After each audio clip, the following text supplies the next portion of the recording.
Good afternoon and welcome back to another edition of Talk of the Towns, our podcast where we talk about all things regarding towns. As usual, we like to ask you, please, if you like what you see, to make sure you like, share, and subscribe. Like, share, and subscribe. You can find us on YouTube, you can find us on Spotify, and you can find us on the Apple platform as well. So, if you have any comments, any suggestions, anything you'd like us to know, drop us a note at info@nytowns.org as well. Today we have Sarah Brancatella back, a fan favorite. Some might know her as Chris Berman style, from her Chris Berman style video, but she's come back to really talk a little bit, now that this session is out, a little bit about the bills that have passed, the ones that the governor has already signed, where NYAOT is on these bills and what we've done to either help move them along or help maybe change them and make them better. So welcome back, Sarah. Good Thanks, to have Chris. you. Am I your favorite guest since I'm a repeat, or is it just that I'm convenient? You are the most frequent guest. Yes. So the fact that your office is only down the hall might have something to do with it. but no, you're a fan favorite. People love you. We're getting the fan mail at info@nytowns.org. Definitely. Let us know what you think of Sarah as a guest. Chris, no. Her review counts on it. No, I'm kidding. Just kidding. So, Sarah, as I said, session is over. The legislators are back at home, and now these bills, if they did pass, there's a couple different status for them, right? There are two House bills that passed, maybe didn't get to the governor's desk yet. Some have gotten to the governor's desk, some have been signed. So why don't we start, first of all, with the major bills that the association has supported, all the work you and your team has done over this past year. What are those bills and where do they stand? Yeah, so there are a couple of different bills, some of which might surprise people that NYAOT has worked very closely with the legislature and the governor's office on. The first one being, I would say, the website mandate. And I bring that up because even though the original legislation was signed at the end of 2024, there were chapter amendments to that. And so the new version of it was signed in February of 2025. And the chapter amendments were something that NYAOT worked very closely with the governor's office on, and had a lot of conversations, because the original bill required all municipalities to have a .gov website. And these chapter amendments, talking to the governor's office, explaining some smaller municipalities might have difficulty abiding by that law, also inconsistent internet access, et cetera. So they were really open to amending that law immediately. So now, as I hope most people know, the website mandate is for municipalities with a population of 1,500 or above. So that one I bring up. And is that signed? Yes. It is signed. That was signed. The amendment was signed in February of 2025. Municipalities have to have their .gov website by, I believe it's December 21st of this year. So, I like this one and all the work you guys did on this, because it touches a few other major issues. One is cybersecurity, which is critically important today. But two, it touches on one of our other major initiatives that we really didn't talk a lot about this session, but I'm hoping next session we do, which is the public notice, the printed public notice. The governor, in the bill the governor signed, it specifically states that there are about 6 things at least that have to be on that website, which is important for transparency. And one of them is public notices. And so at the same time, public notices are still being required to be submitted to the paper of record for prints, which we saw an op-ed or an editorial in the Gazette this past weekend that we'll be responding to, I'm sure. But really, I think what's good about this is it kind of leads into that next issue then. That really it's becoming very expensive and burdensome for towns to do the print public notices while all their readership is dropping at the same time. Yeah, I mean, we're transitioning to a digital world. I mean, I say we're transitioning, I think we are there. And we hear routinely from our members that it is difficult to get public notices and legal notices in printed papers. There's a certain lead time that's required. And publications, physical copies just aren't getting out to as many people. So yeah, that is definitely something that I think NYAOT will be working on, is to allow public notices and legal notices on these websites. If we're required to have them, if we're required to have this information, why not use it as a source for public notices? And Chris, our researcher, had a great stat that he came out with, that these cost towns, just towns, we're not even talking about counties, cities, and villages, but these cost town taxpayers up to $8 million a year. Yeah. That's a lot of taxpayer dollars. Yeah, that doesn't have to be spent. But you also brought up cybersecurity, yes. Which is a bill I wanted to bring up too, which is something that NYAOT worked on. And this is a bill that was recently signed by the governor's office. I believe it was on, I'm not going to go with the exact date because I'm not 100% sure, but it was at the end of June, and it requires municipalities to report any cybersecurity incident within 72 hours. If a municipality pays ransom on a cyber incident, they have to report that within 24 hours. And then it also, this is really where NYAOT worked with the governor's office, it requires local government employees who interact with technology regularly to go through annual cybersecurity training. What NYAOT worked on is, number one, the state is going to provide this training free of charge. So it is a mandate, but the state is providing the resources.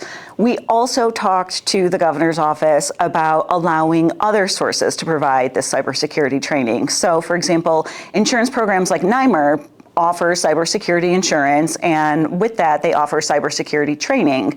So we had conversations with the legislature, with the governor's office, asking to keep this alternative source of training available. So if people don't want to use the state's training, if they have other sources, they can do that as well. Mm-hmm. That's great. I think that's a lot of important stuff right there, but I think one of the more important ones, and I don't know if this was signed by the governor yet or not, I'm a little confused myself on this, is the EMS tax cap. Yep. Did that actually get signed? That is not signed yet, but you scooped me a little bit on that. But obviously that's the biggest cap in our feather this year, I think. Well, I'm personally most delighted with this one. And it has passed both houses. It is not on the governor's desk yet. It hasn't been delivered. Actually, Chris and I have a meeting later on this week to talk about the status of that with one of the governor's counsel to see, where we are on that. But that exempts ambulance service costs from the tax cap. Huge deal. So yeah, that's sort of a TBD. We'll see. I think our members have been really great about contacting the governor's office to let them know how important this bill is. And if you haven't yet, there's a sample letter on our legislative resource hub on nytowns.org, or even just a quick phone call. It doesn't have to be anything formal, just a quick phone call, a quick email saying, this would really help out your municipality. Yeah, that was a big one. You guys did a lot of work on that. I know you were in constant communications, it seems, and different versions of it as it was being crafted. So yeah, so there are actually two pieces of EMS legislation, and I feel like I'm getting ahead of myself, but the other one that we really worked on is the one that requires counties, regional EMS councils, towns, cities, villages, every municipality in the county to come together and basically assess EMS services, see where the gaps are, and come up with a plan to address those gaps. That one we worked on almost daily, because originally there was a bill that would have EMS service be declared a matter of state concern, which, as you know, is a concern about preemption and home rule issues. It would have mandated EMS service, but had no funding for it, and that's a huge expense. Yeah. So. No doubt. No more mandates. That's one of the things that and you and Chris Anderson and Dana did good work on that mandate list. At some point, we should come back and maybe we'll have you back for yet another edition, and maybe it's the mandate edition to talk of the towns, and we can talk about all the mandates. Don't flatter me too much. That I thought that was really well done. So we've talked about the bills that we supported and where they stand so far. Anything else in that category that the governor has signed that we're thrilled about, or we touch on all those?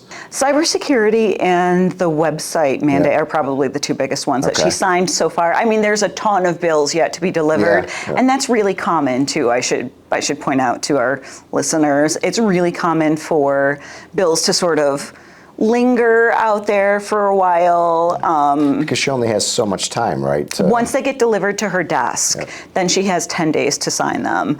But it's a matter of getting delivered to her desk. So a lot of times you'll see a flurry of activity in December, a lot of activity in December, and then there'll be these fits and spurts, but it'll be a long time where it'll be quiet.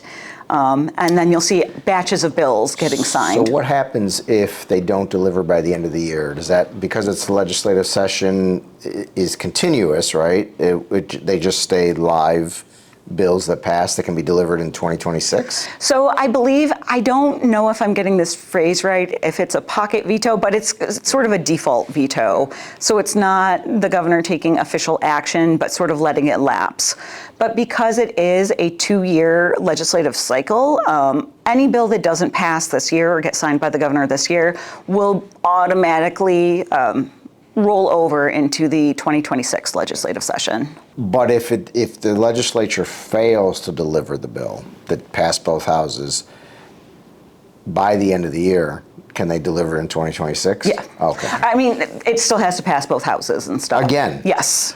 So if they don't deliver it by the end of the year, it really is null and void until next year again. Yeah, and the governor is the one that calls for them, so. Oh, okay. Yep. Okay, that's how that works. Yep. I didn't know who decided how they got delivered or what. Yep, the governor calls for bills in batches. Oh, okay. Yep. Interesting. I think a whole nother podcast is the process. Actually, I think that would be great because I think something that surprises a lot of our members is it's almost impossible to get a bill introduced after June in Albany.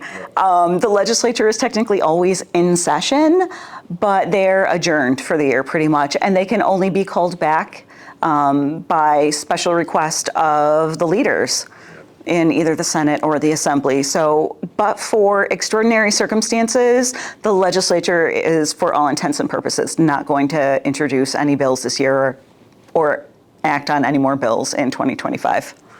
That's true, I'm sure, but I was reading that this looming budget disaster may be bringing them back in. Do you see them coming back this year? I could see that happening because there is a provision in the budget too, which is part of our budget summary that says, and we saw this with COVID, that gives the budget director wide authority to not provide any funding that was in the budget. So I don't want to sound the alarm on this, but for example, the budget director could say, okay, we are hitting over a $2 billion deficit in the state budget, and that's the threshold, $2 billion, and the state has to go to their reserves first before they go to appropriations that are available in the budget and say, okay, well, we're not going to fund them this year. I hear their reserves are pretty healthy, though. I have a lot of faith in our state comptroller, Tom DiNapoli. That's very good. So other bills that we've been working on and getting changed, you talk about the EMS assessment bill, the website bill. Any others that you really kind of worked hard to get changed or to make better? Well, I mean, there have been a few bills that we played defense on that we're still playing defense on, I'll say that. One of them being the renewable energy assessment bill, and that exempts, I don't know if exempt is the right word, it leaves out host community payments from, or I'm sorry, rather, it includes host community payments as an expense for renewable energy projects. So as you know, there's a standardized statewide assessment model that's determined by Tax and Finance. And some of the things that they take a look at are how expensive these things are to run. What's the revenue that's coming in? So this bill says You have to include decommissioning costs as an expense in the project, and you have to include host community payments, which are for larger scale projects. I think it's $500 per kilowatt or something like that, but you have to include those in expenses. Long story short, what it does is it undervalues the project, and then it reduces the assessed value of a project. And this is a really big concern for municipalities because then that caps pilots. And I know that we had sent out an email asking our members to reach out to the governor's office. Yes.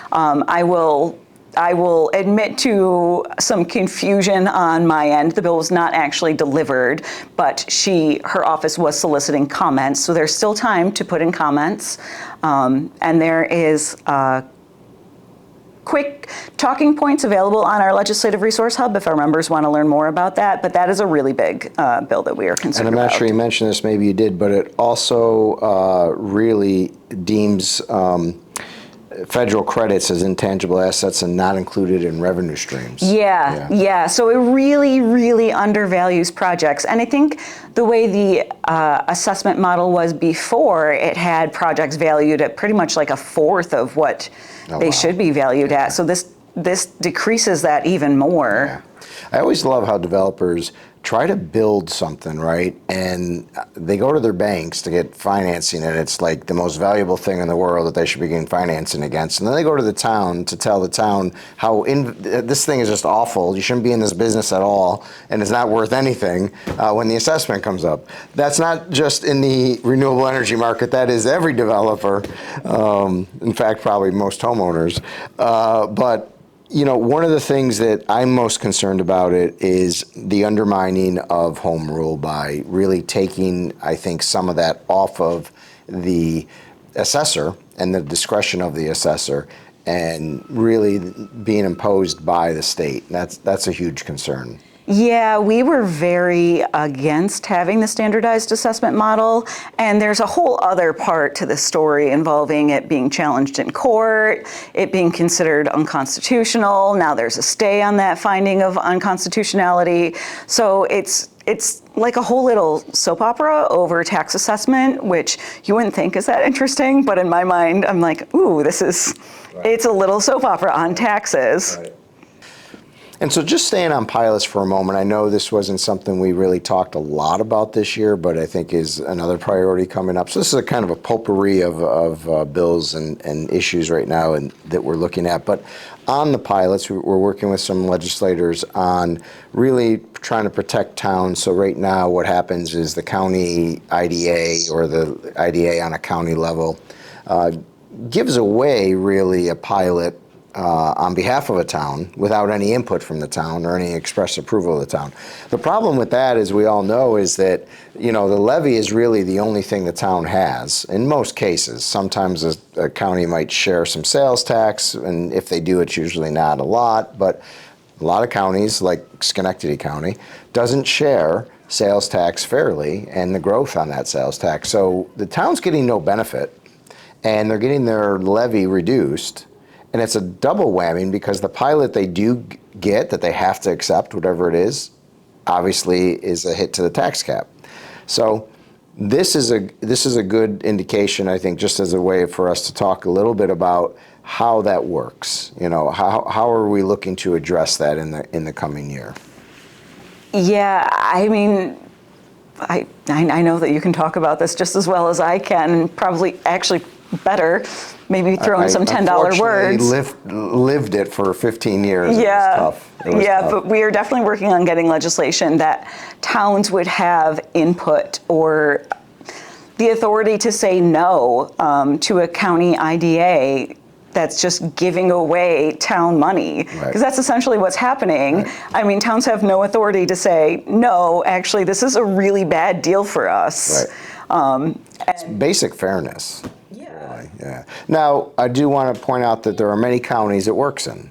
Many counties have great relationships with their municipalities and they talk, but not every county. And so for those folks, those towns, we have to figure out how to protect them. Yeah, I mean, it would be akin to me saying, yeah, sure, Katie's going to give you $10. Right. Or worse, taking my $10 and saying, Katie will give it back to you later. Yeah, You know? yeah. Getting back to getting back to the bills that we're concerned about, you have the wrongful death bill that expands some damages and what can be recovered in a wrongful death suit. Can you talk a little bit about that bill, where it stands? Sure. That is a bill that has yet to be delivered to the governor's office. That is a bill that she has vetoed for the last 2 or 3, I think last 2 years.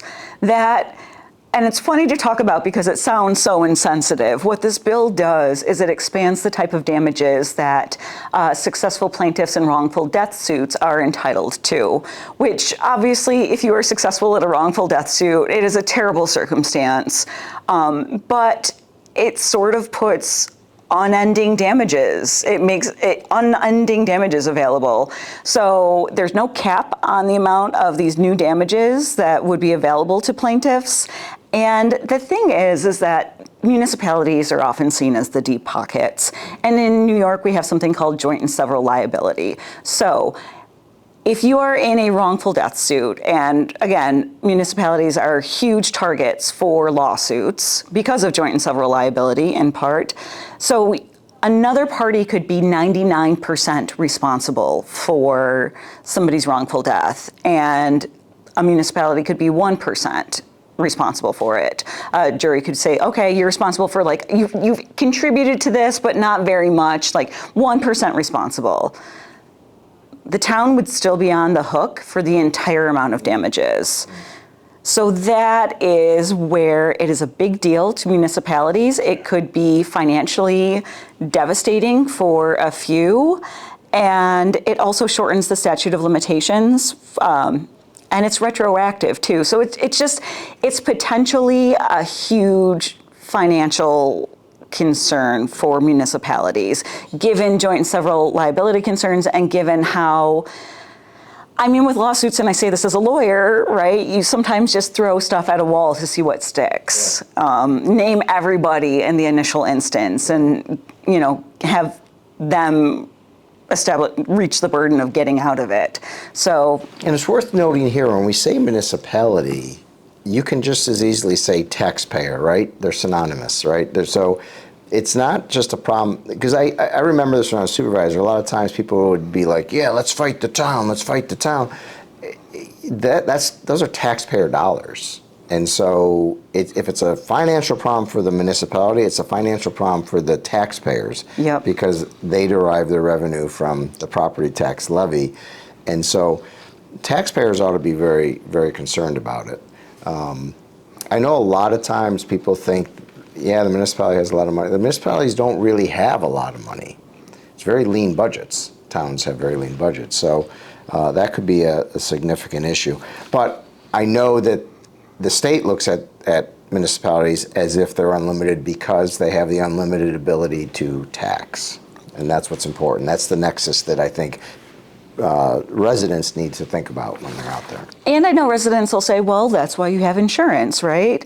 But premiums will go up. And also there are caps on insurance. So you could have a wrongful death case where damages are assessed at $20 million, but your insurance is only going to pay out, your policy might only have $3 million, $5 million as a cap. So then the town is on the hook for the rest of that money, and your premium is going to go up significantly.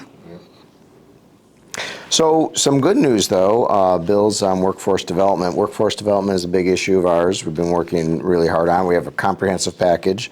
Obviously, we didn't spend a lot of time this session getting it really talked about in the legislature, but I think that we have a real shot next year. But what happened on the workforce development?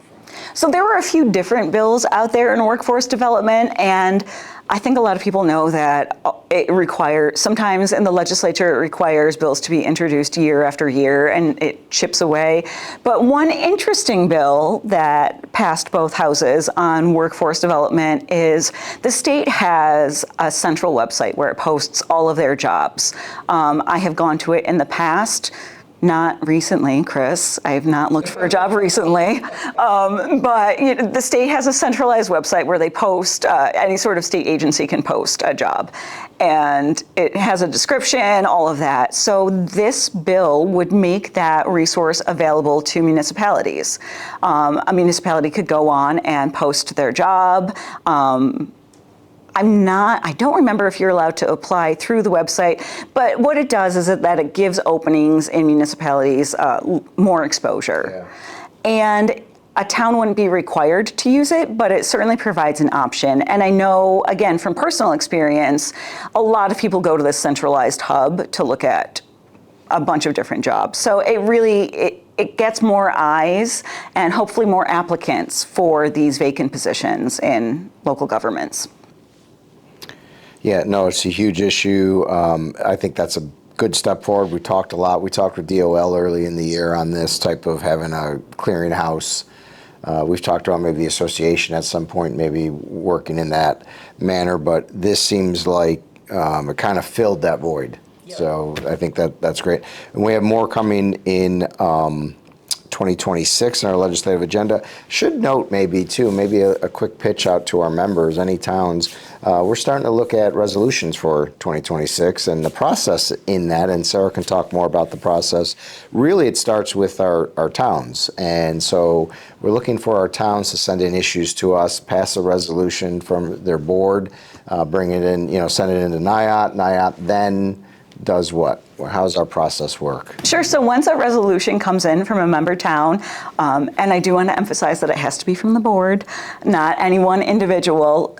So once that comes in, sometimes we get a couple of different resolutions on the same topic. So staff compiles those, puts them together, and it goes to our resolutions committee, which is comprised of a bunch of different offices, not just supervisors. Yeah, not just supervisors, not just town board members, but there's a lot of different offices represented on our resolutions committee, and it's an internal vetting system. They're the ones who take a first look at it and say, okay, this is what we want to go out to the full membership. Because sometimes we get resolutions that might not necessarily be a town issue, but a town feels strongly about, which, we still love getting those. It's important for us to know what our members care about. And then our resolutions committee says, okay, you know what, why don't we just have staff work on this internally, maybe not make it our legislative priority, or one of our stated platforms. So it's an internal vetting system, and then it goes to the full membership to vote on this year at the annual meeting. Yes. And there might be more information coming to our members about how that process will work in the future. It's really an important process. It starts when, though? When should they have their resolutions in? They should have their resolutions in, I would say, by the second week in November. Yeah. Around that time. So now if you have issues that you like NYAOT to consider for our legislative agenda, send them in, get them going, because I know how long it takes to get through a town board resolution sometimes. And so get them into us right at info@nytowns.org. Yeah, or people can email me directly. You might want to give your email. Yes, with my very short last name. SBrancatella@nytowns.org. Good news is it's spelled exactly the way it sounds. Yeah. Not like Ketsley. So you have that luck. Any other bills you want to highlight? Just one other one. It's on court interpreters, and this passed both houses. It has not been delivered to the governor's office yet. So right now, the reimbursement rate, if your justice court needs an interpreter, and that includes both languages and sign language, deaf interpreter, the rate that temporary interpreters get paid is $25 a day, and that gets reimbursed. If a town has to spend that money, that gets reimbursed by the county. This bill would increase that daily rate to $110. That would be, again, reimbursed by the county. If a town wanted to set the rate above $110, then the town would be on the hook for any amount in excess of that. But I'm not really sure how many towns use temporary interpreters, but I have worked with the Magistrates Association and talked to enough town justices to know that this has become an increasingly big issue. And it's hard to get people who would work for $25 a day. Especially if you have a specialized skill set. So yeah, we're good with this bill, and we will just keep our members apprised of where it's at. That's what I think a juror gets, right? Or maybe a juror gets more than $25 a day. I don't even know today. I don't know. Thankfully, I haven't been called to jury duty in a long time. I know. I mean, not thankfully. I'm happy to perform my civic duties. Someone's watching. They're going to make sure you get called now. So this has been great. Anything that we haven't talked about that you want? So many things that we haven't talked about. I don't know. I think we have a lot of good podcasts ideas. Yes, we have ideas. A lot of great podcast ideas, and hopefully you are finding value in this, and let us know. Please make sure you drop us an email at info@nytowns.org. Of course, always, again, we like when you like, share, and subscribe to our channels, YouTube, Spotify, Apple platform. Feel free to review Chris, too. Give your feedback on Chris. I think that's fair. I get enough feedback from my friends and family, and it's what do they call that? Critiques or? Never from your staff. Yeah, never from the staff. Yeah, no. I have tried to talk less with my hands, as I think Nick has skillfully raised the camera above my hand level. So now I have to talk up here so that's been helpful. But, it's funny because, it's funny because anyone who does this is always nervous about it, and it's a little bit awkward, it's a little bit odd, and I think when people just have conversations, it comes across, I think, naturally, and people seem to enjoy that. But it's not as painful as people fear. Would you say that's true? Yeah, no, it's the Chris Berman video was a lot more. Well, the Chris Berman video was blew up. It was viral. How many views? On Instagram, 4,000. Yeah. Wow, 4,000 views. Something like that. But I had told Nick for maybe our Christmas party, he just needs to make a blooper reel. Oh, there's no doubt. Oh yeah. There's no doubt. There's got to be a lot of blooper. There's got to be a lot. Yeah. Yeah. That would be hilarious, but. Next week, I don't know who we have yet. Probably not me. Probably not Sarah. We'll give her a break a week or two. But we'll have someone interesting and a topic that I think you'll find interesting as well. So check back next week. Every Tuesday at noon, we drop our podcasts. Thank you for joining us, and see you soon.